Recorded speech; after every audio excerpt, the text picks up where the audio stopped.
You want to spin your mics on, guys? Just so Mine was on. It's on. Well, maybe my batteries are going. I think Chris Warren turned it on.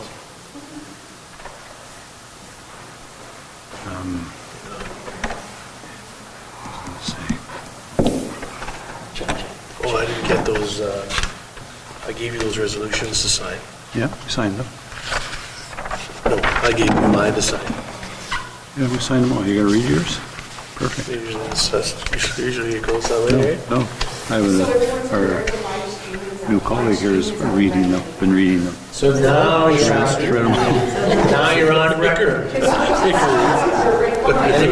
Too late now. Why you weren't down now? I didn't know you were having your equal down. She does a very good job. Yeah. You do need like a bit of like EA or something. Yeah. To be your EA. That's right.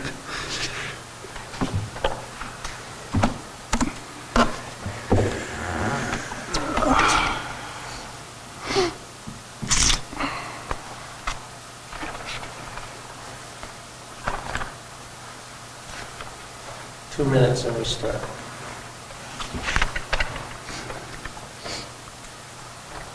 No, you can still talk, you just, everybody, like all of our viewers are now watching. Yeah, I guess we need to do the autographs. Yeah, kinda, back of your head is. So commercials right now. Yeah, we're in commercial break. We'll come back live, we'll be back live in 1 minute. Just a little better. Yeah. Everybody has a hot mic except for that one there. I get that one. Oh, yeah. Yeah, I'm flipping around here. You have two, just one. Just,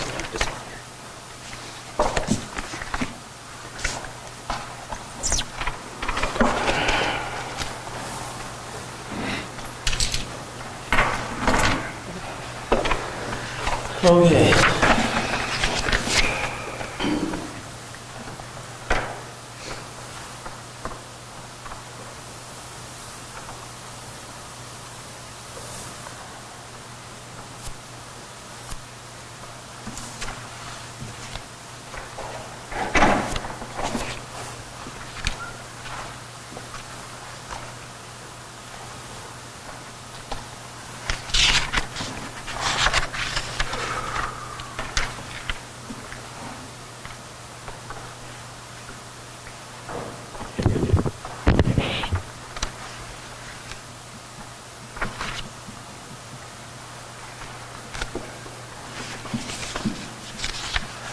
Okay, we got 6 o'clock here, so we'll call the meeting to order. Just a point of order when we start, we've got regrets from Councillor Atkinson tonight and Councillor Ward, so just for everybody's information. Somebody should have a motion or a resolution to adopt the agenda. Resolution number 2023-067, moved by Councillor Manich, seconded by Councillor Allen. Resolved that the agenda be adopted as amended and presented. Yeah, and as mentioned earlier, we have a couple of things to add in camera for this, so that's why the agenda is being amended. Call a question, all in favor? Opposed? Carried. Should be a resolution to adopt the agenda, or to confirm the minutes. resolution number 2023-068, moved by myself, seconded by Councillor Manich, resolved that the minutes of the special meeting and regular council meeting of March 27th, 2023 be hereby approved, all statutory declarations having been complied with. Any questions with regards? Seeing none, all in favor? Opposed, none, carried. All right, moving on to some positive recognition, or if any recognition out there. Anybody have anything they want to share before I have a couple of things? No, I already met the Easter Bunny and everything was good. Oh, yeah, good, yeah, no, he showed up, did he? Or she, whoever it is. So, found some of the eggs from last year. Yeah, okay. I had a couple of things I just wanted to give some recognition out there. It was a great turnout this weekend for the Marcel Fontaine Memorial Hockey Tournament that was held in both at the Roy H. Johnson Arena and the Gordon Laughlin, so that was great. A lot of people into the community. I believe there might have been about 10 or 12 teams in town, adult teams, so it looks like they had a successful tournament. Also, OCN Storm this weekend's playing in their playoff game. Unfortunately, the Blizzard ended up a little bit short with Verdun, so congratulations to them on a successful season, but the OCN Storm is still in, so game 6 this weekend at the GLMC at 7 o'clock on Friday. And again, appreciation to Mrs. Bremish, I believe the name is. She invited me to her grade 9 and grade 10 social studies class, I believe it is, and I was put on the campaign trail again where I had to answer a bunch of questions about what it's being the mayor and how come the potholes aren't being fixed and all that sort of stuff. So, but I appreciate the opportunity, and it's great to get the youth involved in this process of municipal politics, because some of those youth could be the next councillors that will be sitting at the table here in 4 years when the election's up again. And the last thing I had was, well, there's a couple more. The Life Saving Society of Manitoba. So we weren't able to announce this last meeting because we had a discussion while it was in camera to start, but Sherilyn Kane was honored to be the Instructor of the Year this year for the Life Saving Society of Manitoba. So I won't say her age, but she's worked at the Winton Pool for 44 years, full-time and part-time, and still teaches swimming lessons to this day. So it was great for them to recognize that, and we also recognize her as a valuable citizen and employee of the town of Napaw, and hope she had a great trip down to Winnipeg and back. And that's all I had, and I guess some recognition to our citizens here for showing up for our meeting tonight. I know you guys do a lot of great work about picking up some of the garbage, and we will, unless anybody else has anything else, I'll invite you up to give us your presentation. Sit at the table? Yeah, please come and sit up, yeah. And then if you could just say your name and Okay, sure. Okay. Thank you for giving us the opportunity to express our concerns regarding the excessive and disgraceful amount of litter in our community, especially the downtown. I'm Chris Anderson, and this is Pat Weatherspoon and Linda Fulmore. Ourselves and other civic-minded citizens frequently do community cleanup. Most downtown garbage cans are packed and overflowing, making it impossible for people to put stuff in the garbage. We're just suggesting if we could have a bi-weekly pickup instead of a weekly. And it might be like if it wasn't overflowing and packed, it might be quite easy to empty compared to it being packed and overflowing and garbage all around it. So I don't think it would result in that much of a time commitment for the town employees. Anyway, I guess everybody knows we need more garbage cans and recycling bins. So just a quick one on that there. Oh no, finish what you were saying. Sorry, I didn't mean So to- we compiled a list of locations that would benefit. Edwards to Veterans Way, both sides. Edwards between 3rd and 2nd, both sides. Edwards between 1st and 2nd by New to You, both sides. Arena parking lot near St. Antoine on Cathedral. Return of the garbage can on the Grace Lake Road by the bench. Okay. Yeah, and then Tiny Tot Park on Williams used to have 2 at either end. This is a high litter area due to students using the walkway. Then also by the community planter. Okay. Okay.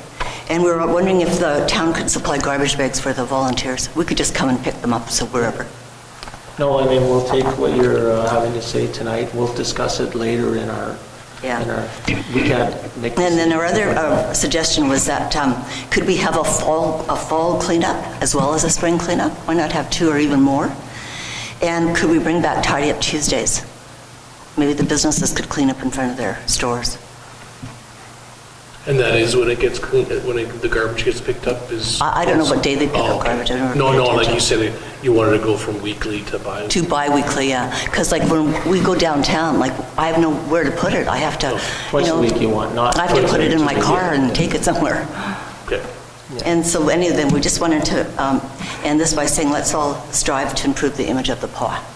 No, thank you very much. And just a couple questions. So when we were, I was on this committee, and I'm not sure if, Pat, you were on it as well, where we, through SCAN, when we were looking at the washrooms, we actually did, that group had done that survey of garbage cans. And my understanding was that we actually did put a lot more garbage cans down in that area. I know the town invested about $20-some thousand in buying more garbage cans. And they're those newer looking ones.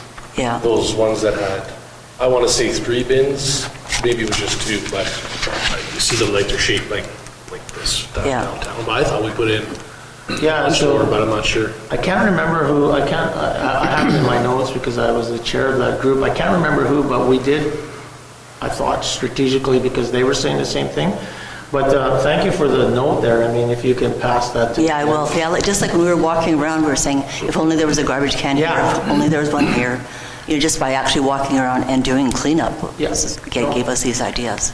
And then second, I think we'll all agree that it would be great to have more tidy up Tuesdays again and the spring and fall cleanup, as well as, you know, we can talk to the municipal group about of the garbage pickups.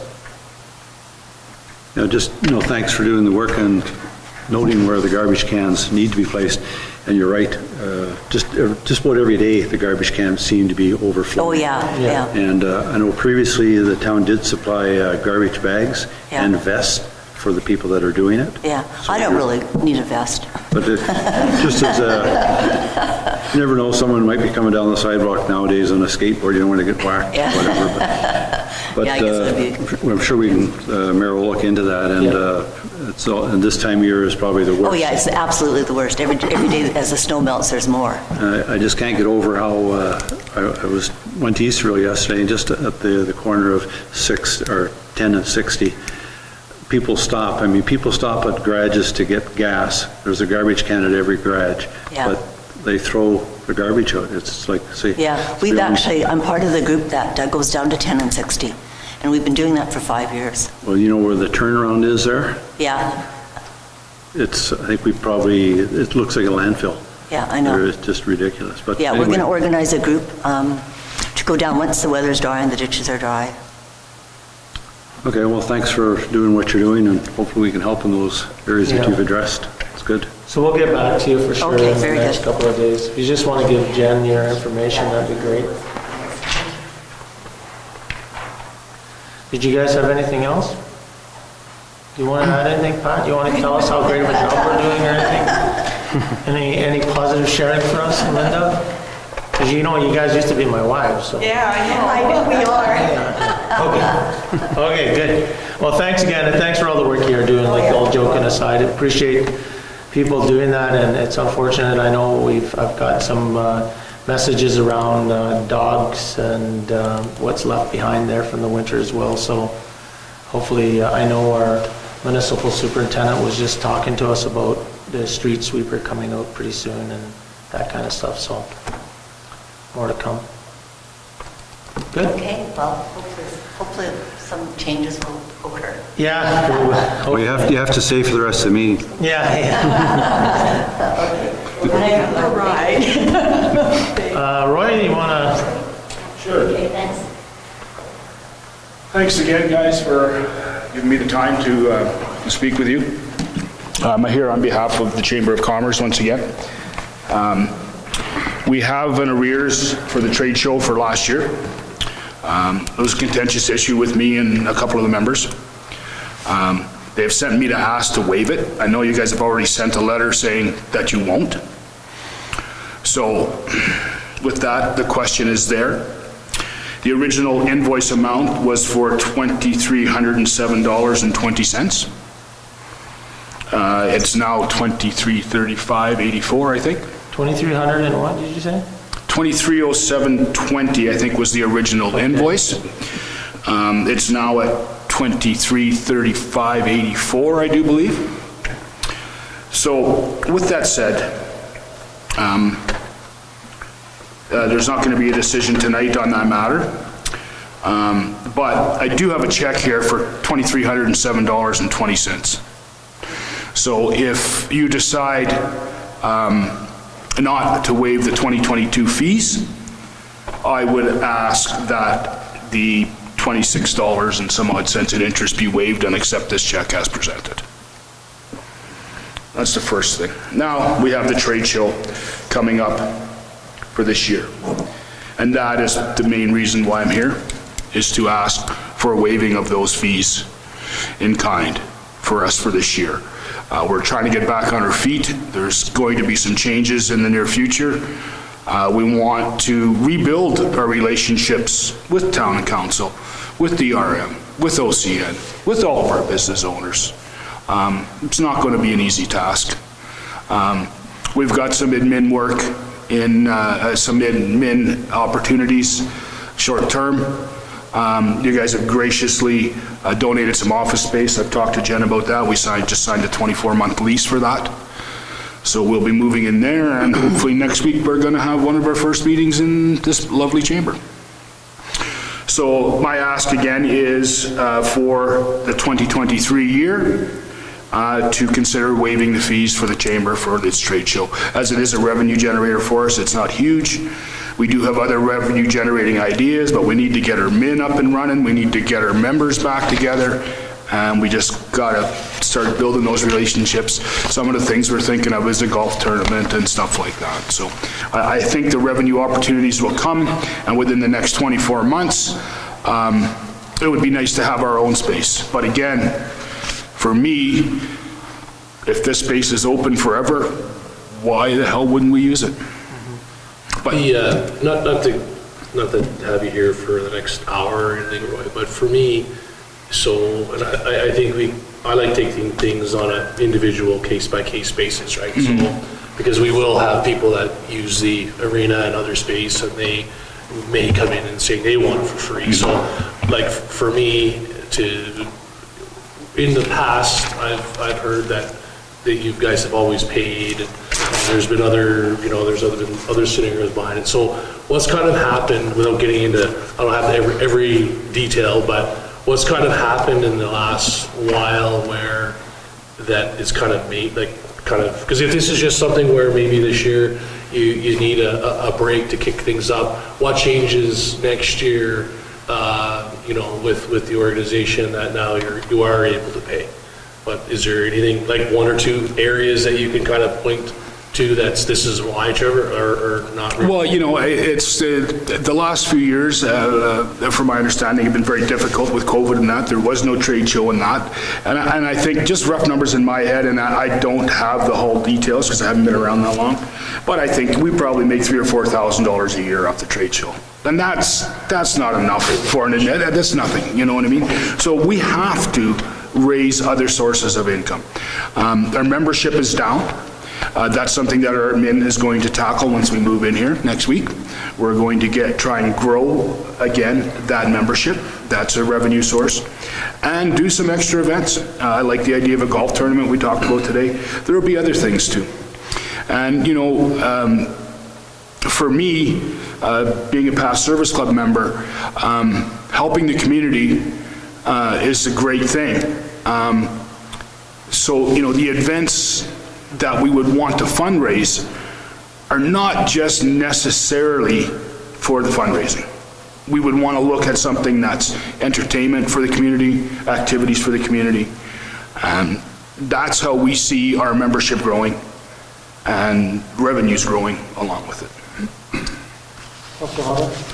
I'd agree with Councillor Lane that if we do something like that, just my opinion, we're setting a precedent. There's lots of people that use the arena within the community. When His Worship asked you about what is going to be different, one of the big things that's going to be different with the Chamber's membership. I think right now you're around 50, whereas it should be 150. Yeah. So there's a huge increase, and with the office space and a manager and all that, I think that will come to be. The trade show, you're not going to lose money on it. You're going to just make a bit less because you're going to have a bit of overhead. But again, saying that, the trade show, if it goes off this year and you're already planning on it, people will register, they'll do Flin Flon Thompson, they'll come to the pod, the same group. So you're not going to lose money by us charging this. It's just going to be part of your overhead. Oh, I agree. Yeah. That's, So goes without saying. my personal opinion, I would leave that alone for now. I would still be in favor of the town still charging you for that. And as pointed out, we're helping with office space in kind, and there's going to be other areas where we'll be able to assist as well. And thanks for bringing the check tonight. Yeah, right on. I also have, and I think I give this to Jen, I also have a check for $1,000 deposit for the arena for that time in question. So one other thing I was just thinking of, Roy, was is there an opportunity to go to the DMC, because this sort of meets their... Yes, there was, our last impromptu meeting, there was something mentioned about the DMC funding that was applied for website maintenance and maybe a little bit of admin. The person in question is also somebody I've been trying to chase down for other reasons, and they're not well and not at work, I think.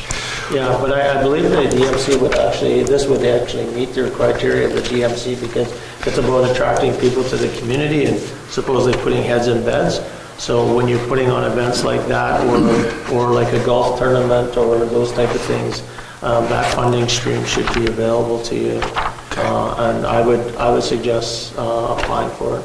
Yeah, I was trying to get a hold of one of the persons that they had told me that is working with the DMC. And again, I haven't been able to over the last week. Well, I know Councillor Bill? I believe. Councillor Ward is on the DMC. Is anybody else on DMC? No, I think it's just Bill. Just the And one. then, but if you talk to Jen, she could probably put you in contact with somebody else. Like, Okay. that's a pretty big board. And who's the chair of that board? Whaley, Doug Whaley? Kent? Kent, yes, Kent. Whaley. Might be. Yeah. Okay, So anyways, yeah, Jen should be able to help you out with that. okay. Well, thank you very much for your time, guys. Thank you for coming. I know we had another request on the table there a couple weeks back, and will you inform us in writing, or how? For the $6,000, yeah, it'll probably come up in our discussions tonight as well. Like, Okay. we've seen your statement, and, I don't know if we will have some questions for sure. I know I had a couple of questions with a few things on there. Okay. Because when you remove, there's a lost revenue based on your investments, but if that's not in there, it's kind of a break-even situation. Yeah. And we don't understand what your budget is for 2023, so. I don't, I'll be quite honest with you, I don't think anybody does. Yeah, so I know Councillor Hopper's on, as our chamber rep, so maybe he'll be able to shed some light on it. Okay. So thank you very much for coming. Thank you. I'm going to pass off this two checks to Jen. So one is for the 2022 trade show minus the interest charges, and one is for a deposit for this year. Perfect, thank you very much. No, thank you, guys. Thank you for your time. So you said you might have some questions for me later? No, we'll get it to Councillor Hopper's probably got, maybe has some of the answers already, and if not, we'll kind of communicate through there. Right on. Thanks again, guys. Have a great day. Perfect. Thank you. So we're gonna, you want it in camera or, yeah, so we'll have to wait till we get to the in-camera portion. We're not in camera right now. Linda, we're not going to camera right now. Yeah, you can stay, Linda, come on. The fun part's just ready to get started. So fast. Go ahead and ditch right away. Okay, so moving right along here, down to 731, purchase of property. So this resolution is regarding purchase of property. As currently, we've been using the citizens' property as part of a big portion of the back lane, so that really shouldn't be that way. So we're going to purchase a piece of property so it can be used as is currently being used as, except now it's the property of the town of Bob. So moved by myself, second by Councillor Hopper, here's all the council authorize the mayor and acting chief administrative officer to sign purchase agreement with Mabel Lathan of 645 Hogan with regards to the purchase of land in order for the town to continue using this land as a backlane. Call question? All in favor? Opposed? Seeing none? Carried.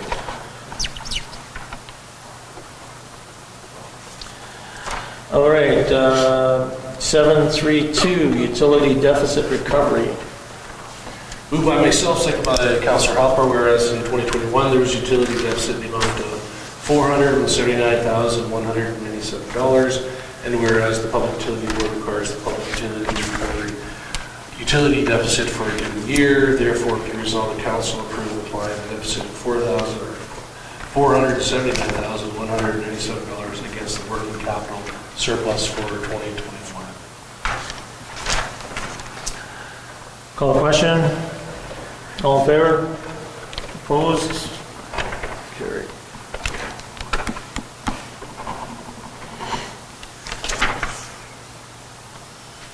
Payroll and accounts, 733. Resolution number 2023071, moved by Councillor Hopper, seconded by Councillor Lane. Resolved that council authorize the following accounts. Pay period number 6 in the amount of $104,484.09. Pay period number 7 in the amount of $94,420.41. General checks number 29654 to 29686 and 29688 to 29703 in the amount of $126,667.97. And EFTs in the amount of $86,974.99.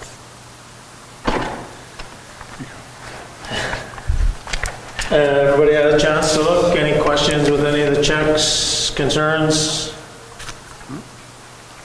Seeing none, all in favor? Opposed? Carried.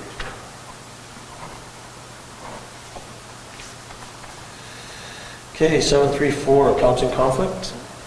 Resolution number 2023072, moved by Councillor Hopper, seconded by Councillor Lane. Resolved that council authorize the following accounts. General check number 29687 in the amount of $569.15. Call the question, all in favor? Opposed? Carried.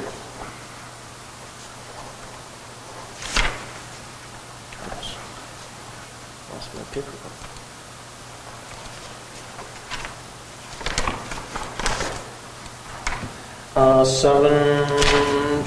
Where are we at here? We're down to reports from committees and boards. Let me get out my cheat sheet. Museum board. Hopefully, there's a meeting going on right now, Okay. assuming they have quorum. Okay. So I'll be able to report back next meeting. Okay, perfect. Chamber of Commerce. Unfortunately, I don't have anything to report. They've been trying to, they're having meetings by email and voting on, it's, I wouldn't say it's a bit confusing. So I'm just waiting for the next meeting. According to Roy, there's one next week, so hopefully I can bring you up to date on what their plan is going forward.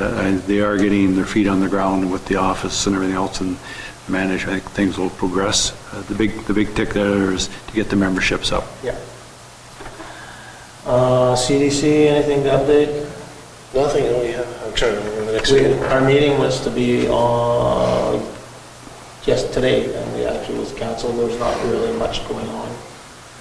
So, Well, anyway, side note, I need to get my, call the gentleman back to get my email up and going there, and I still don't have my email.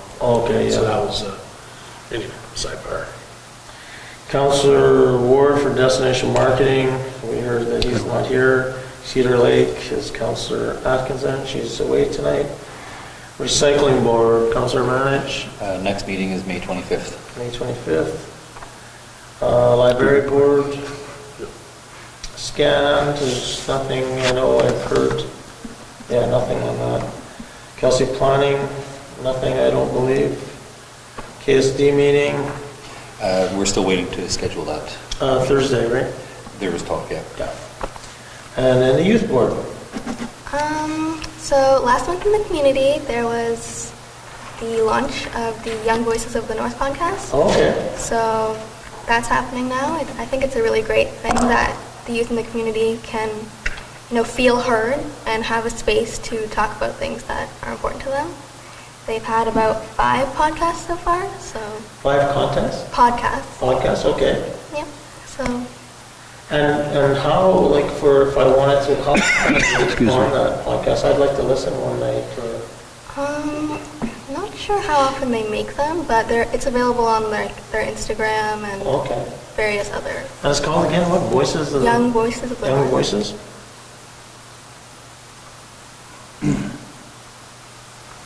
Oh, listen, I'll have to give me something to listen to. Anything else? Perfect, thank you. AMM convention. Anybody you wanna add, Councillor? I think it's mostly my report, but it was very informative. There's also a nice segue out on the last day to go to the Ledge and see that and meet with Minister Nesbitt. So overall, it was, again, a very positive experience. Yeah, we had, I would say it's good for us to be there. We're actually getting to be a little bit more recognized within the group. And you know, certain people are reaching out to us now and we're able to sort of build those relationships. I thought some of the training sessions were pretty informative. You know, some were probably, you know, kind of a repeat, but overall it's well worth the few days to attend for sure. The one session that you went to in terms of councillors' role in taxation, was it taxation or assessment? Was it? No, taxation, we went to, Was that what both of you did? Yeah. Okay. Did they Yes. actually talk about service levy, services or no? yeah. Yeah, at the very end, they kind of did a quick run through on some slides of the other options we got, which they didn't even really talk about. They just showed them on the slides and that was about it. Yeah. There really is no other option. Yeah, there's really no other option. I mean, there is some other ways that don't actually work for us, but or for most people, but they talked about assessment, which was interesting, like assessments, how it's done every 2 years, or if a house is sold, or if you roll a building permit. And that kind of brought up the highlight that building permits are really important to be captured and submitted to the assessment branch, because that's how they actually change their assessment. Some things are done every 8 years based on... Yep. Unless there's renovations done or a sale, it's like apartment buildings, for example, are every 8 years. Yeah. 8 or 10, I forget which of the two. Yeah, so that was interesting. I mean, there's a lot of help there for that, as well as the pub. I went to the Public Utility Board presentation. There's a lot of help for us there if we want. And when you look at rate changes and stuff with your utilities, you don't have to do this big long report that's detailed. There's another report that can be done, and most of the applications are turned around in 50 days.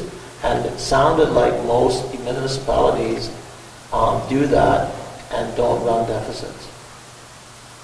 So it's something that I think what we should do is, once things slow down a little bit, we'll reach out to them and find out if there's something that we're missing on our side, and if there's What's the difference between the big report and the small report? Well, I guess when you have to do like the large report where you're putting together a few changes for like a capital and you're trying to change that in, it's a bigger process, or not a bigger report, but like it's a larger process. But if you go and put forward something and then you decide after, oh, we need to make an adjustment because of whatever, it's a lot quicker. So that was interesting. The leadership debate was Feisty? was interesting. I mean, you know, a lot of focus on healthcare funding, municipal funding, lots of not really pointing out the north, but No. you know, I think the PC party, Premier Stephenson, was really trying to highlight the, you know, fact versus fiction.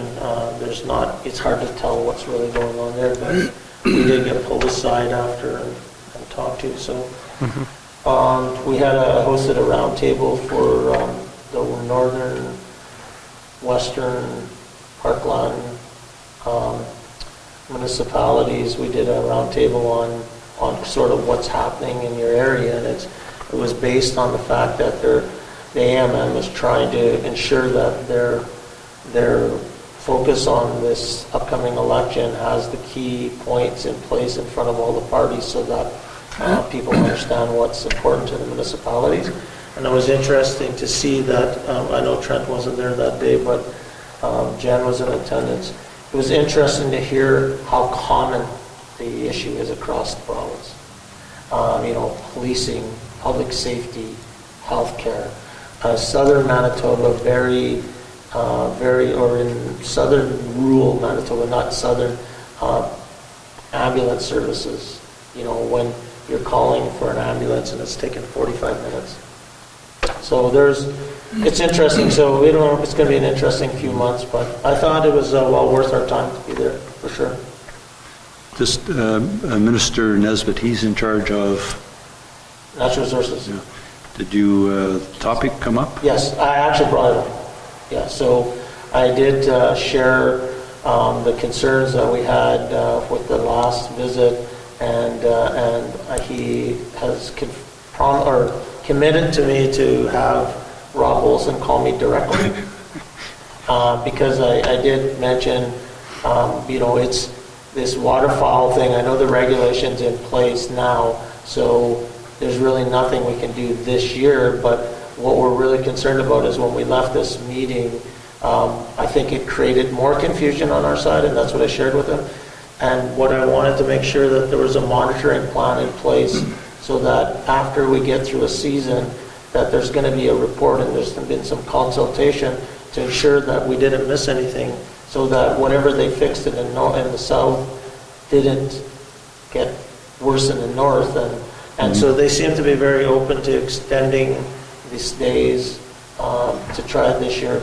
Also confirmed with us that there's some talk that Saskatchewan's going through the same process right now. So. Okay. I know when that call, I had asked Al McLaughlin if it's an open call, and he said, yeah, anybody can go on it. And I had met up with Amanda Lathland. She tried to get on the call and was blocked. So there's also some politics going on in there. Really? Yeah. She says, I couldn't get on the call, I got blocked. So, interesting. Anyway, Mr. Olson calls you, just the main thing, the one in the north is just north of 53, have that separate from the regulations that they're imposing in the south. And speaking to Minister Nesbitt, I don't believe there's anything we can do to change that this year. But From what I gathered. next year, what my concern is, Councillor, is that if we made this change, what's their plan to ensure that the decision they made was the correct decision? So how are you talking to the outfitters? I shared with them,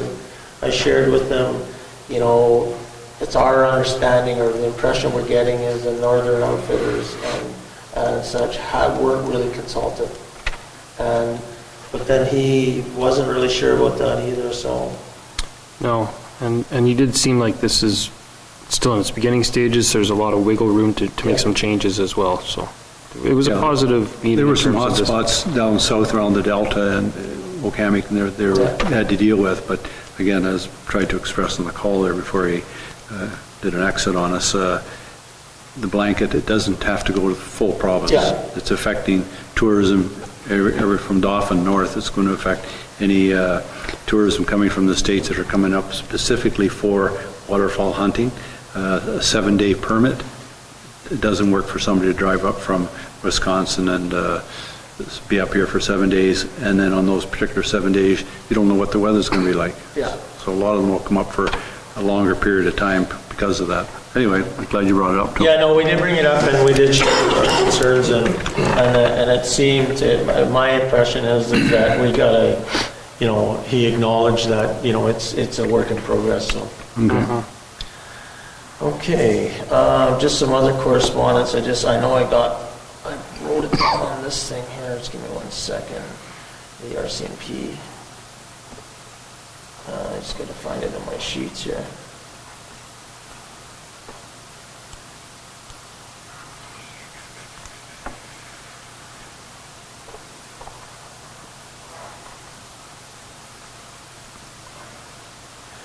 So we received the RCMP reports for February.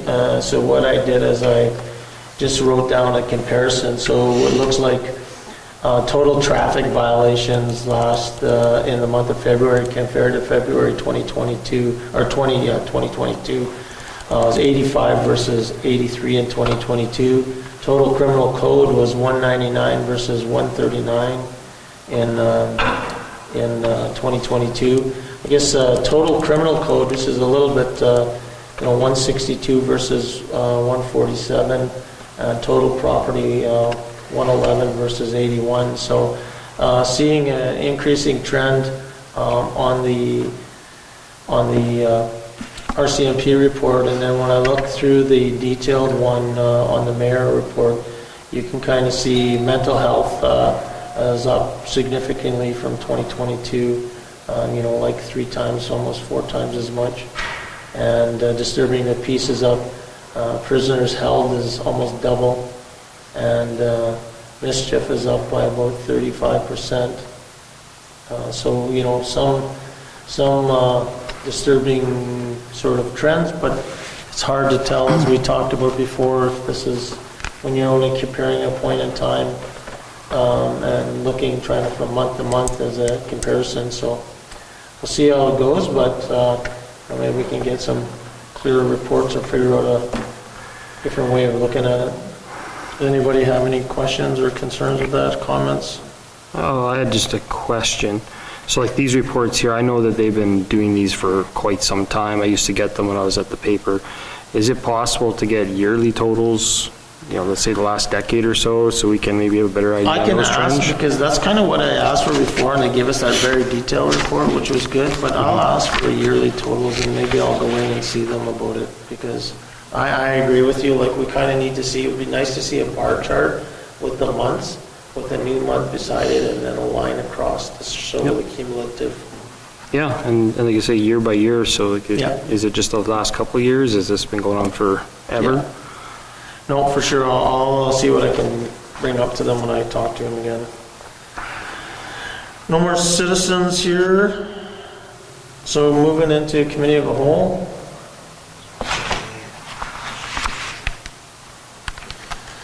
Resolved that we now move ourselves in the committee of the whole with Mayor Murphy and the chair to discuss matters requiring our attention.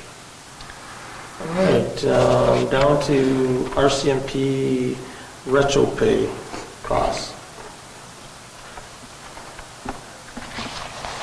Just for your information with regards to this, Nikki Ashton called me today, and I shared with her in my call, she was calling me about something else, but during my discussion I shared with her the disappointment that we have in a $401,000 increase in RCMP costs, and shared with her that our RCMP costs are $3.9 million this year and almost 30% of our total budget.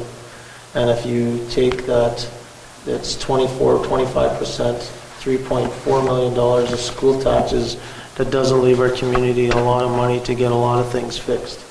And also our taxes are sitting at $13.6 million this year, or out thereabouts. You take almost $7 million out of the pot right off the bat. So I did share with her. She said there was also a lot of discussion going on with some of the First Nations communities about going strictly First Nations policing. And so she said she will keep us in the loop on what's going on with that. But I guess with this report here, Jen, I'm assuming that what we want to do is just ask them for the extension and pay it in 2 payments if we could. Might as well keep the money in our bank if we want. Maybe something else happens in the meantime. And I do know that AMM and FCM are pushing hard to not allow the government, or not allow the Canadian government to pass on those body cameras fees and stuff like that. And I believe there was a letter or something they're requesting from this as well. But the deadline on this is like a couple of days. Is there a way as well, I mean, it's maybe a big ask, but if FCM, it's even difficult when you're dealing with your own contract with your own employees to make sure you have enough money, but at least you're in the driver's seat, so to speak, that you have an idea of what financially you can afford and you can't. When you have employees, which is I guess what I would call them, they're our employees, we pay them, and another group negotiates the contract, and yet we have no say, no nothing. Yeah. And so I guess what I'm asking for is there a way FCM can say, you know, whatever negotiations you're doing, then that has to be, you have to have your negotiations done by a certain period to allow communities to, preferably, I don't want to, community shouldn't have to take the brunt of it, but at least give them a due time to be able to, you know, a year or two, be ahead of the game so that communities can be, I mean, we're not only a year or two ahead of it, we're like, what, 4 years or whatever Yeah. behind because we're paying retro. And that's exactly what FCM is doing right now on our behalf, right? So it's the federal municipality group, and AMM and the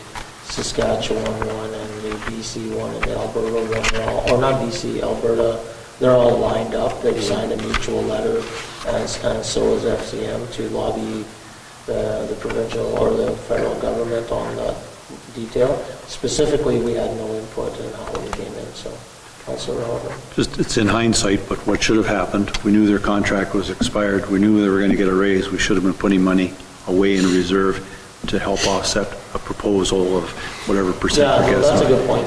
So Yeah. going forward, when this, if we're still using RCMP policing, at the time when this expires, going forward, we should probably be doing something similar. That was brought forward and council said no. Yeah, that's a good point, Amelia. Did they? Can we go back and maybe get them all to chip in now? Yeah. It's just, because it's inevitable that we're going to get, and when this contract expires, something we should keep in the back of our mind. Yeah. I don't disagree with putting money aside, but, so we put 2% aside. It's just like trying to be responsible to the taxpayers.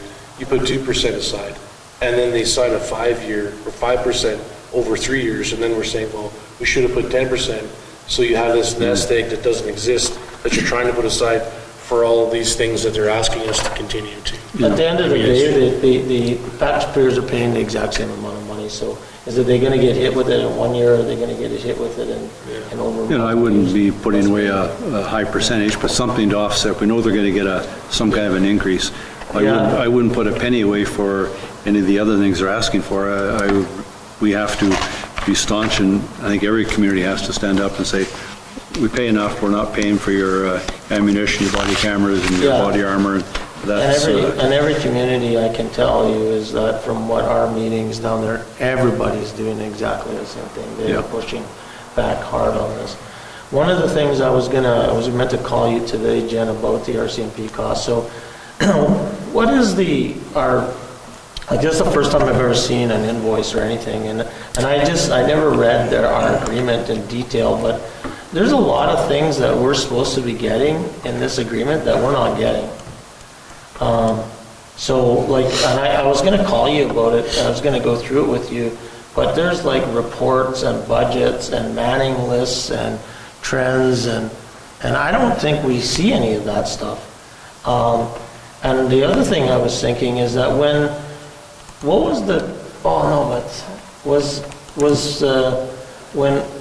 RCMP were policing OCN, was part of their, I think part of their fees were being paid by the Canadian government, right?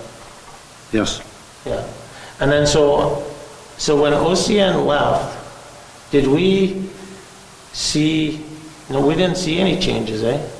I guess we wouldn't because they just offset it, yeah, okay. If anything, it probably went up a little bit. I know some of the sergeants were there, they were working in such a way that they were trying to shift any extra cost to the federal government. Yeah. So we did benefit to a point, but now we're taking the full That's brunt. where I have that. So when I was looking at, Jen, just quickly, I just remembered I had it in a different file here. When I was looking at this this RCMP agreement, thinking we should probably have a better look at that. If you look at that, there's a bunch of things that they're supposed to be, or a bunch of information they're supposed to be sharing with us.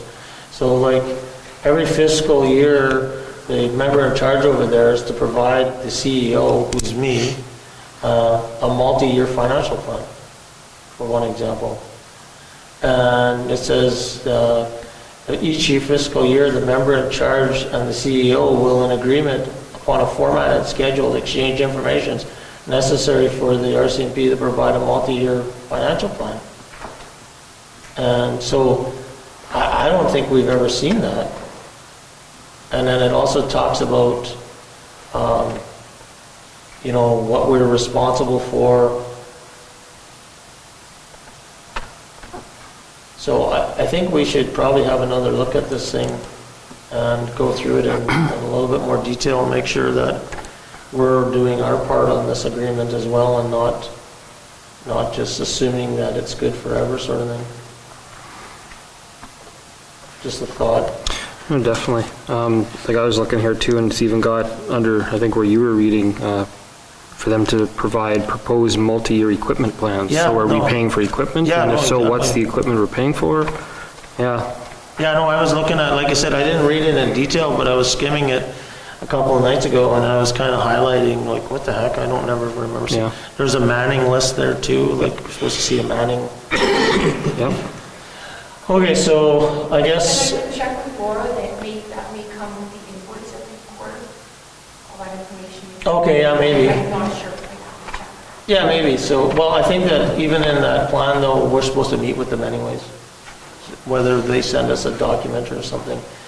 But I guess, the action coming out of here, Jan, right now is that we should stretch out our payment as long as we can, and if they're allowing us to pay it over 2 years, then we should probably do that.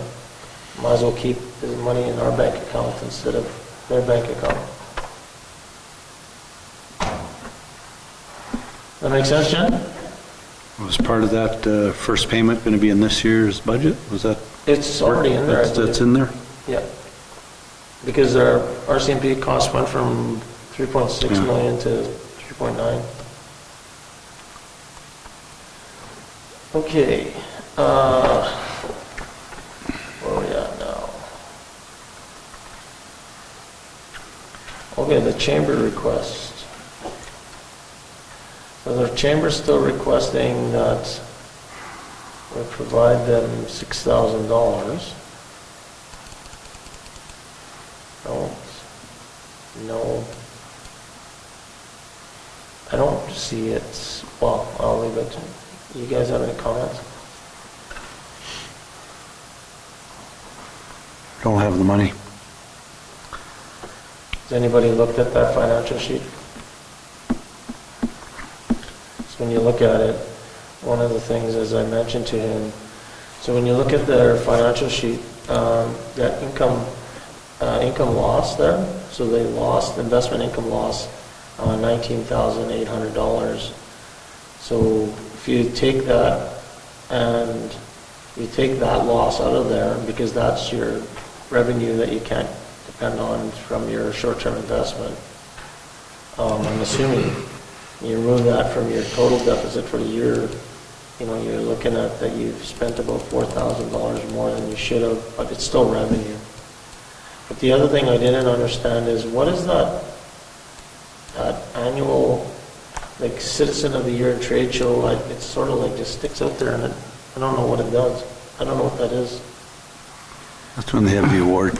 Well, I know what it is, but I don't know how come, like, what column is 13,800? Like, is that saying that the trade show made $10,000? Because that's what it looks like to me. And then, if that trade show made $10,000, so I guess that's in the sketch, that's the $9,361. Oh, that's what it must be. Yeah, that's what it must be. What is, well, that doesn't work out. I don't recall exactly what the trade show would make when I was there, but I mean, it was the biggest Yeah. revenue generator outside of dues, of course. So that really, yeah, that 9,000 seems a little high, but I was thinking more like 6, 7. I guess, I don't know, for me, we're we're helping out with the office space, we're helping out wherever we can. You know, I don't know if it's our role to, I don't, $6,000 and then what? Yeah. I'm not sure that, I'm not sure, and this is no offense to the group, but I'm not sure they really know right now where they're gonna go in. So I'm not really sure $6,000 is gonna really Do anything right now? make really a super big impact Yeah. on what they're gonna do. I mean, I think the office space is more than, So that's where we'll land it right now? I don't know. You guys okay with that? Yeah, So- I'm not in favor of this. Okay. So Jen, can you just tell them that, send them an email or something, say, well, this time we're not willing to move forward with that? Thank you. Did they explain on the income investment, what exactly that is? I believe that's the building when they sold the building, that they used to own that chicken and ribs building. They sold it, they put the money in the bank. It was sold to the town. Sold it to the town, and then the town sold it. Oh, yeah. Okay. And the loss resulted just in the sale of the property? That loss that they're saying, that investment income, I think that must be just interest. Yeah. That's what I'm thinking. I'm thinking that's what it is, because that stuff was all invested, yeah. It wasn't just, I don't know what. it wasn't in the sale. The sale was done before I even got onto the chamber, and that was 2017. So I'll have to ask Baker Tilly. It's something that doesn't, I don't know. Well, we don't have the whole report either, right? So we just got 2 pages of that audit, so. Well, for next meeting, I'll have the full report that their audit was and some explanation on some of the numbers there. Perfect. Okay, request for a street light. Just to give you guys a heads up, I did reach out to North Forge and ask them to give me a call. I haven't heard back from them yet, so once we get that, we'll see where that goes. As I mentioned, I talked to Joelle Foster in September or something, and kind of shared this with the cameras downtown and lighting, and she thinks there's something that we could work together on. And if there isn't $13 a month for a street light in the back, the pole's already there, it's not going to break anybody. Yeah. And if there's a couple of neighbors that can chip in or one, that's, Yeah. I did drive down there, that pole is kind of in the middle of nowhere. Like, it's kind of weird, like, just sits there, so I could see, and then there's that kind of random bush in the middle of that field, middle of those lots there. I'm thinking if we could talk to the owner of that property, and maybe this summer we can just get the guys that hook a chain around it and pull it out of the ground. You know, if it's causing that type of problem. Those solar lights that you were referring to, you weren't given any information on how much they were? No, well, it's, you know what I remember her telling me, Counselor, is that it was a bit of a research thing. They want to do a study, so it could be very inexpensive. And they're we could create it as a project for them. So that's kind of where it left at, because when we were talking, and I'll remember we were all talking during the campaign about public safety, and we're talking about no potential cameras in busy areas and improve the lighting, and I was really talking about the corner of what is that, 2nd or 1st Street, and which is 1st Street? I was getting them mixed up. 3rd Street is 3rd Street through by the main perimeter building, intersection. right? that's the third one. Yeah, that's 1st Street. First, it's 3rd Street, that one there. But 3rd and Patrick, there's always a lot of crime in that back lane there. And so, and if you go there, there's no really lights in that back lane either. And I was explaining that to her, and she came up that, hey, we potentially have some things that we could do. So as soon as I get some information, I'll send it to you guys. See, if we had the information from the RCMP where the crimes are, maybe we can look at putting in those back lane lights in just those areas. Yeah, and I think we had that information, and it's not, Well, it was, showing sections and stuff, but we're not sure which back lanes are the problem. yeah. Just kind of related, somewhat unrelated. So when the ladies are talking about the garbage and, talk about crime and lighting and stuff, Is there a way, I'm just thinking because we might have more of a chance of getting a grant if we get Citizens on Patrol to apply for a grant for a green team member to clean up garbage and maybe do some painting over graffiti, and then maybe link in some possible funding for lighting? Yeah, unfortunately, I think Citizens on Patrol may be done. Maybe done? Okay. But it doesn't mean there can't be another group out there that could potentially do that. So we'll keep that in mind as well. Let's see what information we've got on that first. And as I guess if there's a big concern with that one area right now, as Councilor Hopper said, mentioned we can, see if we can just get a street light put up there. But it's that pole that you were talking about is just like in the middle of nowhere. It's the middle of the. If you guys drive down that area, it's kind of strange. Okay, lakefront lots assessments. So, I guess Jen shared some information on that. So when I look at this, Jen, there's 4 lots that the municipality owns.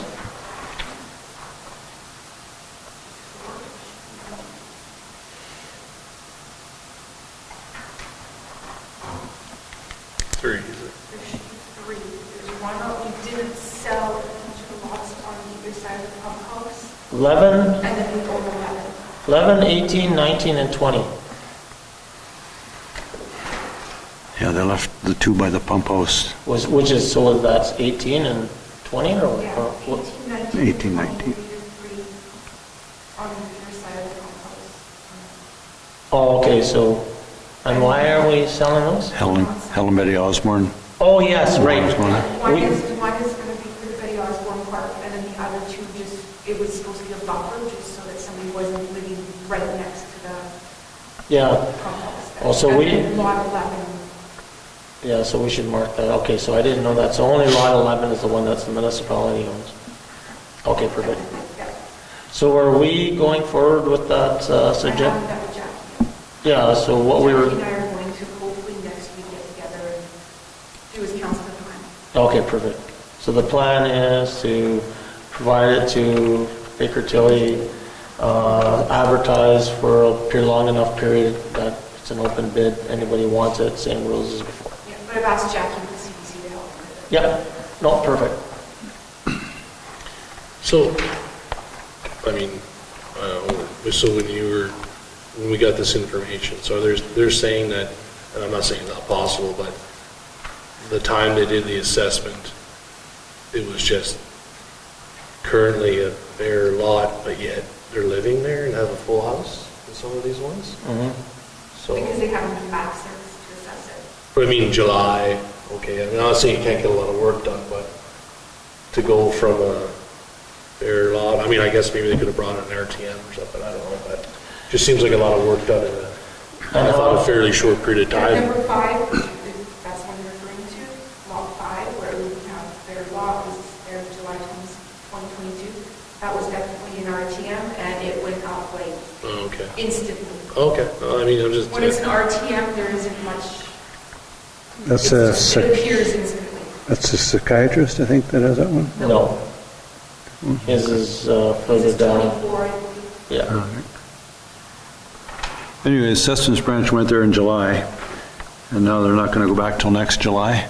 This coming July. But there was a period of time there, I don't know if they went at all. It's just, Yeah, anyway, we got to keep pushing them to, yeah. They weren't coming during COVID either. they weren't. And then the other thing is so what's the definition of, like I see some comments about the house is not finished, but if you go out there, like if you look at item number 33, that's a pretty big unfinished house then, because the outside looks finished. There should be Yeah, some steps there, like when you go to the bank to build a place, and with a mortgage, they'll give you deposits based on completion dates. You know, if it's 25%, 50%, I think Assessment Branch would have something similar. Yeah, so when we look at that place, if it's got siding, a roof, shingled, windows, all that sort of stuff, that's what we ask for lockup, right? shouldn't there be some assessment on the building then? It has to be worth something. And I think there's a few of them like that here, right? It should be, like, from my understanding, from personal experience, they were doing drone flyovers of the town and picking out who built garages and decks and knocking on doors. So, and that was prior to COVID. So if they couldn't go anywhere in COVID, do a drone flyover and... That's what they're doing, yeah. So- That's one of the, they showed us that at the, 40% of their time is spent going through the drone footage. yeah. Yeah, they actually showed how detailed it gets. It's pretty incredible. What's the excuse? I think they do it by region and by community. So if you notice on here, a lot of this is July of 2022, so that's probably when they kind of targeted the north. So even the guys that were in the Swan office and the Thompson office, it doesn't matter where you are, you're working on one region altogether is what they explained in that presentation. So they'll pick an area and everybody kind of goes to these drone footages. So I'm assuming that's the on-site visit's probably pretty rare, especially up here. I think we might have to make a request for them to come up here to make it. They were knocking a little on my more smooth. son's door last year. Well, they're going to fly a drone from the area. There's only a pretty short area there to not, I mean, they have to come there. So, I mean, to drive down the road back and forth, they can do that quicker than even with a drone. Yeah, and I did speak with the one presenter afterwards, and it did sound like if you do bug them a little bit, they'll come up here a little quicker than normal. So I do recommend we put that request in. One question I had about on here is for 29 and 30.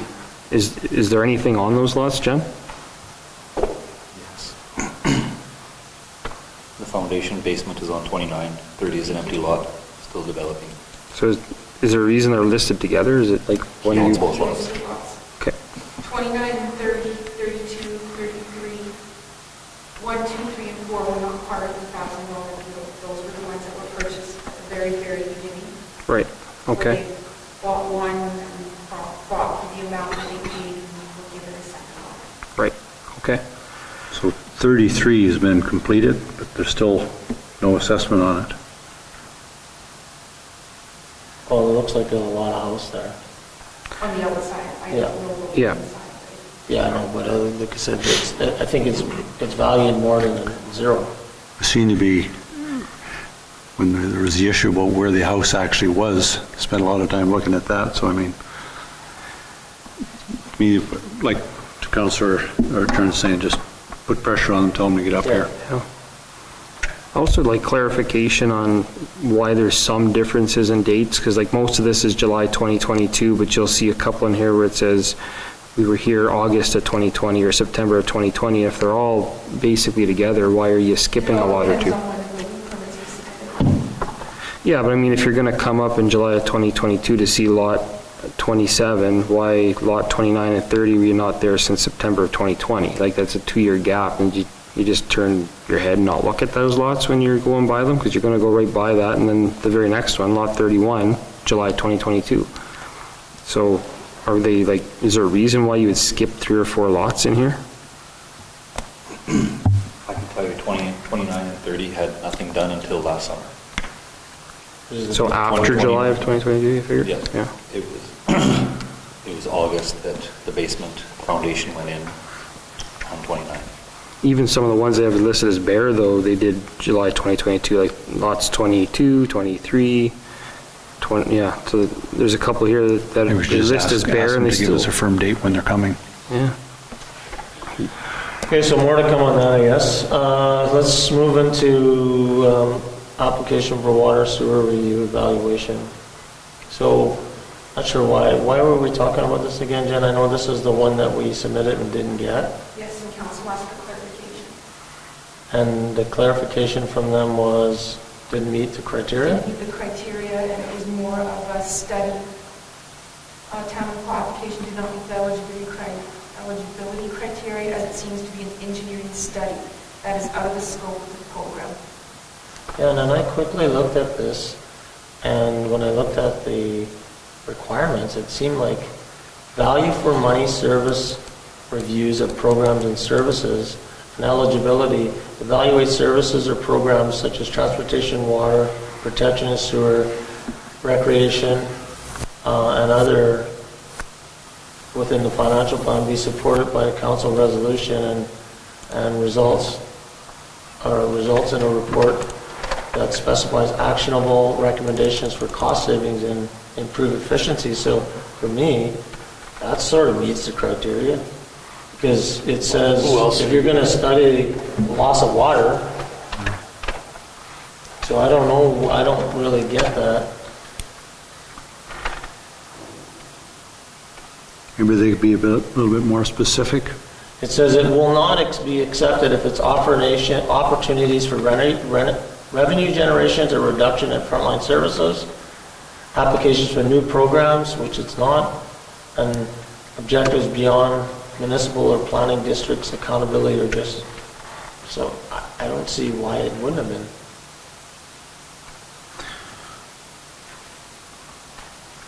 Ask for clarification on their clarification. Was there something wrong? Like when I even looked at, I know there's not a lot of detail in this application form, Jen, but when I look at the requirements, I don't know what they would be looking for, because we're not looking at a return on or service. It said, or estimated service delivery improvement. You said review the aging infrastructure according to a plan and timeline and reduce the loss of treated water. So the reason why we don't have a return on investment, because we don't really know what the losses are exactly. And we don't know what the investment is to actually create, to fix the losses. So what did you say earlier about the revenue, about the criteria that it wouldn't hit? The criteria says right here. We were saying something about, well, not, okay. Yeah. So it won't be accepted because this is an opportunity for us to generate revenue. No, it's not though. It is really, because it's a frontline service and we're going to save water, Generate money. chemicals, and efficiency. And Increase our bottom line. Yeah, so. No, revenue generation, it's going to improve efficiencies. It's not going to improve your revenue. Like, Sure, because you're going to save money on the front end, because you're not now losing a quarter of your water. no, I understand that. I think you could argue against that though, because It's not, they're going to say you're it's evaluating your system. You only would lose, you're trying to figure out if you actually have a return on investment. You're not doing anything to actually create it. But I guess in another way though, Yeah. we have increased over the years and put in applications to increase our water because our deficit has increased. But our deficit's continuing to increase because we're losing more and more and more water because it's treated. So I guess in fantasy land, we do this engineering study, we tighten things up and we don't lose any water at all. So potentially, we could be making a lot more money or saving, whatever way you word it. revenue is going to go up. Major. You could potentially, you could potentially save your chemical costs, but you're not going to reduce the size of your water plant. No, but you're going to get more money. But we're charging, we've increased our rates. Have we? Yeah. No, the water that's unaccountable for now, we're not charging for an individual. But if we cut that back by 10%, and that 10% we're going to get money for, so they're going to say your revenue. Yeah, no, that's what I agree with that. That's a double-edged sword. I mean, they're split. I don't know, I find, well, then this whole thing is. I agree with you. Yeah. I'm not saying that. Yeah. I think that but I'm just trying to find a reason. Like Because it's about this program, the Municipal Service Delivery Improvement Program provides municipalities and planning districts the financial support to complete value for money service delivery reviews of programs and services. So these reviews can help municipalities improve service delivery without raising taxes or reducing frontline services. Could we ask for a conference call next council meeting for them to, maybe we could put forth our argument and just see what the rationale is? Yeah, we could, yeah. Can you write that, Jen, just maybe check with them? Okay, enough on that one anyways, so.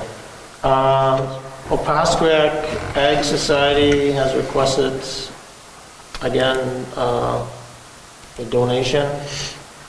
We give them $8,000. We don't have any budget for it. Last year we gave them $8,000, but I think they're not even asking for that. We also have continued upgrade of our track. So they're not asking for anything specifically. I think this again, DMC should really, this again meets the criteria of the DMC very well. I don't know if we want to kick in a little bit of money out of our just to have our name in the show sort of thing. I'd be curious to know what the in-kind donation was this year as well. There was a rink surface that was attempted to be made, it never succeeded, but there was approximately 40,000 gallons of water given to the Egg Society and manpower to do that flooding that never resulted in a finished product. So that would be an in-kind donation that could be accounted for as well. What do you mean we gave them 40,000? Like we used to. There's a rink services they have there. They were planning on doing a rink. They have the boards and that. The fire department was asked to flood it, and it never worked out. And there was approximately 40,000 gallons of water that was used on the project, as well as the manpower put into it. They have over on that field. They had a rink. Yeah, right close to the stands there. There was a boards and that, but it never did get completed. They came from the town. That's a neat idea. I'd never even seen it there. Yeah, years ago, Tim Hartman actually used to do the flooding and kind of make it for the kids. So. Okay. So right now, can't do anything that we want to tell them. I mean, I personally think we should, but Can we forward their request on? no, I think the DMC has to They've already have it? fill out the grant. They would have to do it. So I just advise them to do that. Yeah. We don't want to do anything from the town itself. We have, what do we have, 2,500. 2,500? You know, my only whatever, it's just no different than asking for whatever. Like when they say to upgrade the track, and it's 5,000. We haven't spent $1 on our own track that gets used by like hundreds of kids. May not be only once a year, but there's weeds growing in lanes 1, 2, and 3, and pretty soon you won't be able to see lanes 1, 2, and 3. It'll be entirely grass. No, good point. So I'm not against this, but when I see $5,000 and we haven't kept up our own track, that gets used quite a bit by our own.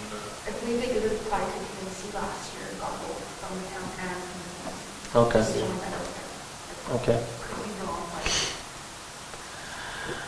but Next thing, we received a letter from, the Hudson Bay Route Association. Would like to get $1,500 to hold their meeting.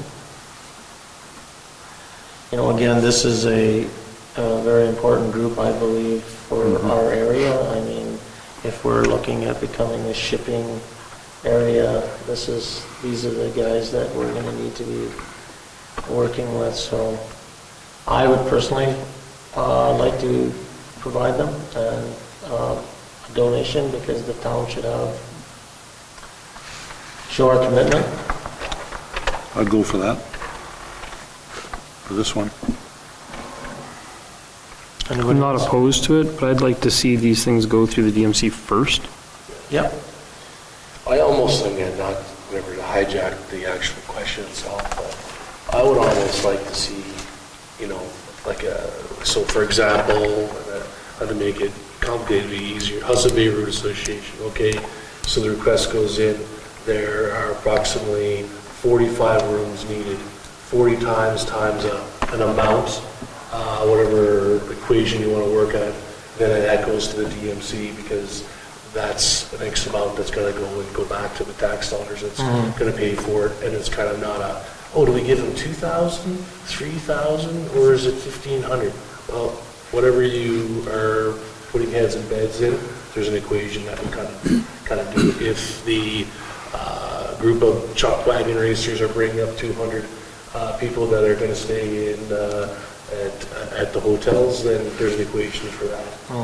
Should be on their application, right, something like that. Well, yeah, I think on the application for the DMC, I believe there is something like that on there.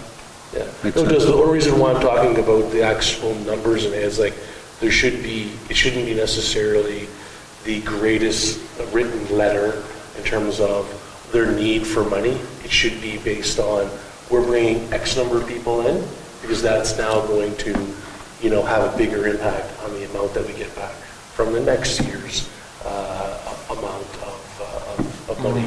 But anyway, it's just a side note, but yeah, I think the meeting is good, and seems like things are making some major movements No, forward. absolutely. So, Any concerns? Everybody's good with that? We'll bring a resolution next meeting? And then, Like I said, like you said, we should encourage them to also be going to the DMC. 1,500. Yeah. Without adding anything on, Donations to organizations.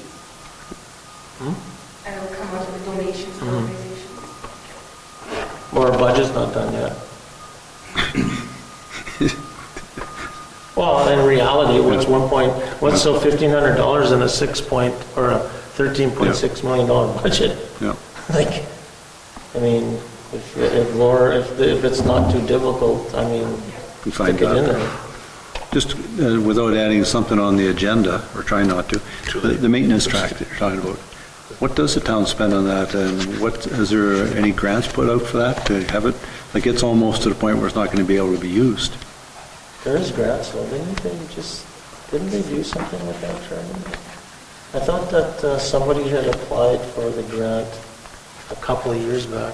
Because it needed a they were the big Goldie upgrade. Goldstrand group Yep. at the time had done some work. I don't know where that money is, or if it's all spent, or I can't really and whatever. I have to get into my own job stuff. It did hit a little bit of a sore spot, because when we host the track, we need to get it lined, and then the town would send the school a bill to line the track, to do the maintenance of the, whatever. So we would pay anywhere from, some years it'd be $1,500 to $2,000, and I was always told couldn't take out the weeds because you can't use weed control stuff. It take too long so they run over it with the grader.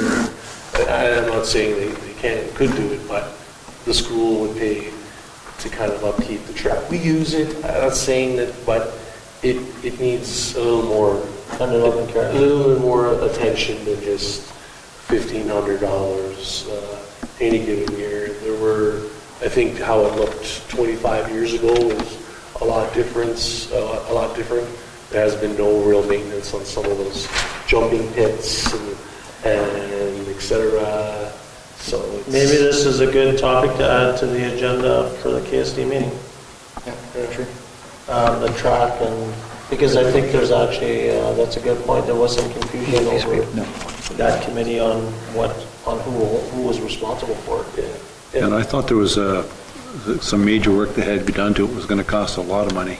And there was Yeah. something in the process of, They were going to do a rubberized, Yep. that's what they were going to do, rubberized stuff on the track, which was going to cost hundreds of thousands of dollars. And I think someone had applied for a grant, didn't get it, but Yeah, I there remember. was some money, and I don't think it was 100 grand, but I want to say 50, 60. I believe it's about 35. Okay, It's there. It's still there. okay, still there. So there you go. if that could be, again, I don't know if that was like just given back to the town because that committee dissolved, or, I'd have to check with Laura. Okay. I know it's there somewhere. I'm not Okay. exactly sure the parameters around it. yeah. Okay.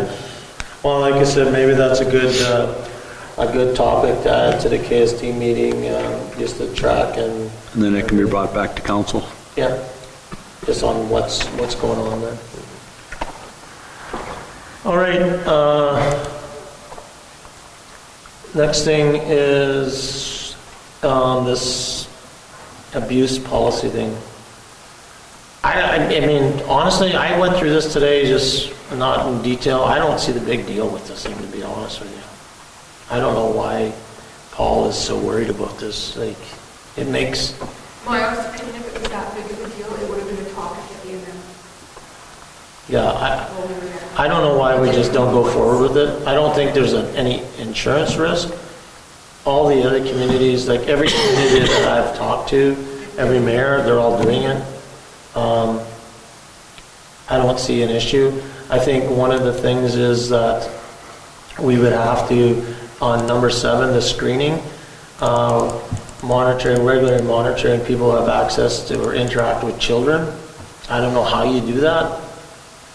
And then number 9, the training of all staff to include safety and handling of children and vulnerable people population. So I think we just would have to make sure that we can actually deliver what that says. But my thinking is we just... It could just be part of orientation. Yeah, my thinking is we just go forward with it. I don't, like, there's no red flags there for me. No, me either. Randy? Everybody okay? Okay. Resolution will come at the next meeting approving those. Yeah. Okay. Ag Society. Let me see where we're at here. Request letter, Hudson Bay Route. Abuse policy, okay, new fire truck. So a note from, I guess this is from Cody? Correct. Yeah, so, everybody have a chance to read this? Okay, so, Sell it before we buy it. so I guess my understanding, and we had I don't know, were you with me? I joined halfway through that Yeah, so conversation. my understanding is that the best practice, or it's not a law, but it's a best practice, is that, or a regulation, that fire apparatus should be replaced every 15 to 25 years, and that the municipality takes on the risk then if they extend it beyond the 25 years, that say a house burnt down and your truck broke down while it was done, and your municipality could potentially get sued by this insurance company to cover that. The only other thing that when I was talking to this fella, it almost sounded a little bit like a sales spiel, like because I'm not an expert on that. And then, so, what I would like to see really is a bit of a longer term plan with exactly how we would even move that out. I know there was something in the past but right now we would almost have to replace all of our trucks within the next 5 years. And that was the issue that I was bringing forward by this plan of selling the new truck or brokering the new truck to replace with trucks that are already 15 years old. You're in a position that they're right away basically obsolete, and you're at some point having to look at replacing a new truck. Yeah. This truck currently is $220,000 or $525,000. That same truck in, say, 4 years from now is going to be $800,000. So financially, when it says that there's no financial implication, there is a financial implication. That truck being built right now is built off of basically last year's pricing, whereas in a couple of years from now, that truck will easily be 15% more. But it's not necessarily the truck we need. You're talking It's about exactly the truck we need. The tanker? It's not a tanker. And that was also part of the discussion. Currently, the truck that was being rented hauls 2 firefighters and 1,500 gallons of water. Right. So it can't respond as a sole vehicle to a fire. Like we've discussed in the past, where because we have town property 20 miles out of town, you have 2 fires at the same time, you have to send apparatus and you have to gauge where is it going. The contract with the RM specifically says, in the event that we don't have the equipment or the manpower to address that fire, we're not going. We can't. We have that ability. We can't tell that to our citizens. So we need to have apparatus that are going to do the job. You have no hydrants at the lake. You lose a lot of time in the event that you're going to drill holes in the water or drill municipal or a remote water supply. The purpose of the truck that is ordered is that it's a large water volume with a full crew of 5 members in it. So it does everything. As you remember the previous report that came forward that says, in one breath it said it doesn't suit our needs, but then it says it's doing too many things. And that's the purpose. In our community, we need it to kind of do everything because we don't have the space to store multiple vehicles that are doing different things. So all of our apparatus currently do more than they really should, but it's a need that we have because of how far we go. We cover the largest area in Manitoba as a fire department. The current trucks we have now, what's the capacity on those? Sorry? The water capacity No, which, on the current trucks we have right now? What is it, so the 700? two pumpers are 750 gallons each. Okay. The rental, which, like I said, hauls 2 members, which is not an NFPA rated truck, hauls 2 members. So it becomes strictly a water tender in a sense. Yeah. The tanker that went down is also really just a water tender due to its age and its ability. Yeah, we don't need a water tender in town, correct? It definitely is beneficial. But we don't need one. It's not absolutely necessary, Yeah, but 'cause it we have definitely hydrants. helps. When you're arriving on scene, we have, unfortunately, and this is no insult to our public works department, we have a lot of hydrants that don't function in this town. Well, yeah. And if you pull up on scene and you want to do an initial attack, to have a large volume of water is definitely nice, especially when running a monitor or having a crew being able to arrive and not having to focus on hydrant operations. You're going to save more property. So my understanding though, from the request is that don't take delivery of this truck, buy the used one, that our current fire chief believes is more functional, but in 2024, purchase a new truck at that time. So when I look at the capital spending there, so 2024, new fire truck Command 2, and then 2029, pumper 2, and then 2037, pumper 1. So are we kind of be replacing an old truck anyways by, I know we buy a used one that's got X number of, only a few years left on it, but it's not the highest, I know it is only got 2 people, but it's not the highest risk I know everything's a risk, but it's not the highest risk that we would need that truck for, because if, the likelihood of having 2 fires at the same time or that kind of stuff, but if we then ordered a new truck right away for that 592, which I don't know where that number come from, wouldn't we sort of be in the same spot then? Wouldn't we kind of be doing the right? That 592 is in 2023. 21? 2023, it's not 2024. Oh, yeah, you're right. Okay, so then we would, and is new fire truck, is that the pumper or is that The new one Or is is that a pumper tanker. It oh, does no, but what is that? I assume that this is assuming we go ahead and purchase. Oh, okay. But couldn't we do that then? Couldn't we, if we took delivery on, if we thought it was a better idea, we as a group, if we took delivery on, we didn't take delivery and we turned around because we have already that money allocated, and we said, let's just go with the smaller tanker or whatever it's called.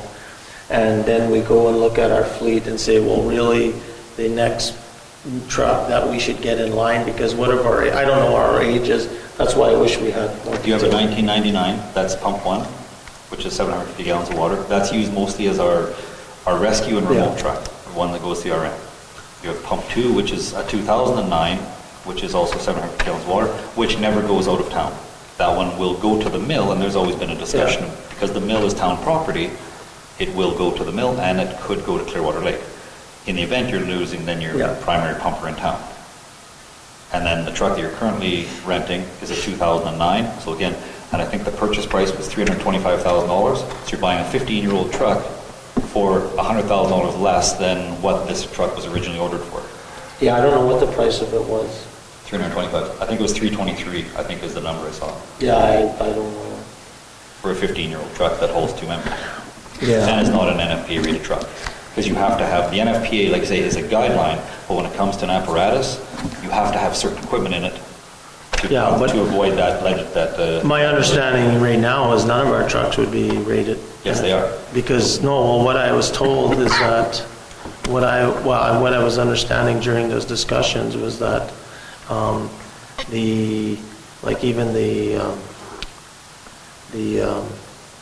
reflective backing on That trucks came now. in after that truck was ordered. Oh, okay. Yeah, so 2009 was when the change came to the NFPA standard, where you have to have the chevrons on the back. That truck was ordered just before that new came in. Okay, well, I'm still not 100% understanding what to do here, to be honest with you. I'm not kind of either, like, I guess, like, for me, kind of the, I wouldn't say, you know, sticking point, like, it's like a huge point, so, you know, with the great, like, limited access. So can you fight a fire in Hill, Bodker, Rustic, Guymer, like, can you fight the fire in there with it? Or? You'd probably use the hydrants. Keep in mind, well, it's not about the truck water, it's about, he's saying it's too big to get anywhere. Yeah.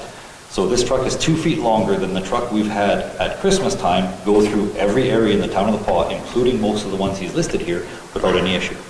Now, a school bus also in this town, being a class or a type C school bus, is anywhere from 36 to 42 feet long. School buses make it everywhere in this town without any issue. Not in my street. Can barely turn my truck around in that place. But if for this truck, to just to understand, you wouldn't use this truck for a water tanker in town. No, you would use it as a primary response in town. Yeah, you wouldn't. Primary response would be the first truck out. Yeah. That would be its purpose. Because again, the other ones are now at an age where it should be a second line truck. They're coming on, the newest one that we have, that 09, is coming on that guideline of where do you start saying, hey, it's time for a new truck? Yeah, I know, that was kind of the surprising thing for that, and they kind of said it was an insurance thing, but then kind of not, and it was really about the appetite the community has to manage risk. And I'm not a big supporter of previous practice, right? Everybody, you should always advance and move ahead. You don't want to say, well, that's the way it's always been done. But previous practice with this department was every 10 years for a new truck. And we've had to extend it because of the price of trucks nowadays. We've extended it to that 13, 15-year mark. No, I really believe we need to do a new truck, but I'm not really sure which one. I was, up until this discussion, I was under the impression this truck was solely, main purpose was going to be a water tanker for the valley. No. So it's not. The truck is meant as a first due truck because it does everything. You have a large volume supply, but it's also that first due truck because it hauls a full crew, has a fully 1901 rated truck. So it's to replace our current pumpers that are, of course, one is a 1999 and one is an 09. And there is, you're confident that it can get into, again, it doesn't have to necessarily go in a turn, as long as it can get into the end of The the, previous tanker did no problem, and of course, a 1984 tends to not have the same turning radius as a 2023. So yes, it's definitely a more advanced maneuverable vehicle. For further information, when this spec was designed, a number of the companies had reached out to us to say this was one of the most impressive, and they asked if they could use that design for their own purpose, that other company or other departments wanted a truck just like that. Okay, well, I mean, we don't have to have a decision right now anyways, right? I think, you know, I'm kind of, it doesn't matter to me. I don't know what, as long as we get a new truck. But a lot of the unknown stuff too, right? Where the risk part comes in is how much is the truck going to be? And Well, the new truck's gonna be way more. so that's what I mean. So Yeah. are we? What it's gone up even just in the year, Yeah. since it was ordered to now, has gone up significantly. And, It was $469,000, now we're talking about $527,000. And the fellow said that they buy a used truck a few years old from BC or Alberta, and he said they can't even get it to Manitoba without it being sold on the way. Yeah. He said that they're in such demand that you can't even hang on to them. They will be detoured into another community before they even reach. So, and they're going out to service them, so. So does it sound like we want to just continue on the path with this new truck? I'm thinking so. Trevor? dollars a sense, but I'm listening to your comments there, it's, I'm just worried that, you know, and while I want to, make sure we're buying something that fits our needs, having said that, it's tough to, if it kind of fits our needs but isn't perfect, and we may have a little bit of an issue, after the fire is distinguished, about getting out of where we got into for the sake of, I don't want us to think that, hey, yeah, we're going to save our money, we may even make a little bit of money on selling it, but in 5 years' time, we're like, well, now we need actually double Yeah. the amount for a truck, and now we're like saying, holy crap, now we're not meeting our Yeah. insurance needs, and we're gonna end up, Yeah. you know, putting, and doing, I don't know. Yeah, no, I agree. Counselor Al? So does deciding on this holding up the budget at all? No, this is just for the information we have. Like, if we're continuing down the path, then we can get more information if we need. So one thing I would like to get then from the fire chief, just reading that second page where he says, my recommendation remains the same, explore options for brokering the 2023 truck and expand our fleet in the future. What is the future and what does he want in the future Yeah. and when? No, I agree. Because this debate should be about two vehicles, this 2023 and what he actually wants. That was listed in his first report. Did I He miss wanted to that? buy the current one that's being rented and then buy a water tender following that. That was his. Yeah. Okay, maybe I forgot that. What I would like to see though is what Okay. I think But, yeah, we've plan. seen in the past, just a layout of what the years are, what we suggest, kind of an asset management plan for mobile equipment, so that we can see it on one sheet of paper and we have a general idea. It doesn't have to be close, but it's on the spreadsheet. I assume that's what the third page is. Yeah. Okay, good night. No, I know, but it includes this one that he's also saying he doesn't want, so Yeah. I'd like to see one of these with what he wants. But is 15 years from now, like, from what we're hearing, best practice, 15 to 25 years? Yeah. Is that meeting, so our age of this one, when does this one come off? What should we be Well- looking at? Is there an opportunity to reduce equipment? You know, how are we gonna do things better, differently? I feel more comfortable, and it's probably not gonna be possible, if we really need a different type of truck, then order that truck, buy it, like, sell the one we have, order the other one that we're supposed to get Yeah, right that's away, what I was and thinking. continue the lease Yeah. on the one we have, so that we don't have, because it's easy to say, oh yeah, we'll figure plan in 5 years or however long, but then the roof is falling, and then we Yeah. don't know, we're putting out a venture. Okay, well, let's get some more information. Joe. Yeah, it just, to me, We don't have to make a decision tonight, so It just- we're getting closer. yeah, it just doesn't make sense, like when he's talking about wanting to adhere to this 15 to 20-year rule, well, that truck he wants to buy now is, what'd you say, 2009? It's a 2009, So it's already there. Ready to replace. So it doesn't jive with this 15-year rule that he's talking about. But it's so. not, yeah, and again, and I think, It's not a rule. It's not a rule. I know it's a guideline, I guess, yeah, best practice. The biggest thing that I recognize is that it only hauls 2 members. And you're not hauling a crew because you have to have a minimum of 5 on site. If that truck isn't hauling it, that truck now becomes basically a water tank. Okay. okay, so more information to come on that. There's no action right now, Jen. We have to get Cody to put some more stuff. You know, if we could, if you got specific questions around this though, it'd be good to just email Jen directly so that she can kind of get the information gathered and then we're not sort of all shooting from the same spot.